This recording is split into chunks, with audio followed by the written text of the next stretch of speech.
धुळे जिल्ह्यात सातत्याने मेंढपाळ बांधवांच्या मेंढ्या चोरीला जाण्याचं प्रमाण वाढत आहे। त्यात शिंदखेडा तालुक्यात याचं प्रमाण अधिक आहे। चोरीला जाणाऱ्या मेंढ्यांमुळे मेंढपाळ बांधवांचं अतोनात नुकसान होत आहे। त्यामुळे जिल्ह्यातल्या मेंढ्या चोरीचं प्रमाण थांबवून मेंढ्या चोरट्यांना कठोरात कठोर कारवाई करा अशा आशयाचे निवेदन महाराष्ट्र टेलरी महासंघाच्या वतीने पोलीस प्रशासनाला देण्यात आले आहे। यात शिंदखेडा तालुक्यात मागे झालेल्या चोरी प्रकरणात मेंढपाळ बांधवांनी मेंढ्या चोरट्यांना रंगे हात पकडले होते। त्यांच्याकडे विविध प्रकारचे शस्त्र देखील आढळून आले होते।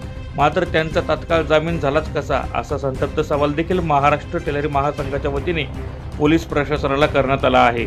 मेंढ्या चोरीचं प्रमाण थांबवून चोरट्यांवर कठोरात कठोर कारवाई करून मेंढपाळ बांधवांना न्याय द्यावा अशी मागणी देखील करण्यात आली आहे।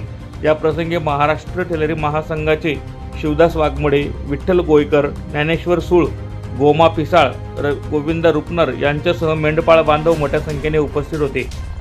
मागील 3 महिन्यापासून मेंढपाळ टेलरी समाजाच्या वाड्यांवर सततच्या चोऱ्या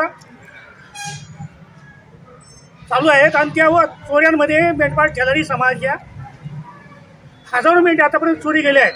त्या हजारो मेंढ्यांचे लाखो रुपये मेंढपाळ टेलरी समाजाच्या खिशातनं हिरवून घेणाऱ्या चोरांना 31/1/2024 रोजी रात्री 11:30 ते 12च्या दरम्यानमध्ये आमच्या मेंढपाळ टेलरी समाज बांधवांनी सापळा लावून टाकला। पण आणि त्या सापळ्याला चोरांपैकी 3 चोर पसार झाले आणि एक चोर त्याच्या जवळ असलेली 4 व्हीलर त्याच्या खिशाची झडती घेतली असता त्याच्या खिशामध्ये 4 बंदुकीच्या कारतूस आणि एक 4 इंची चाकू सापडून आला।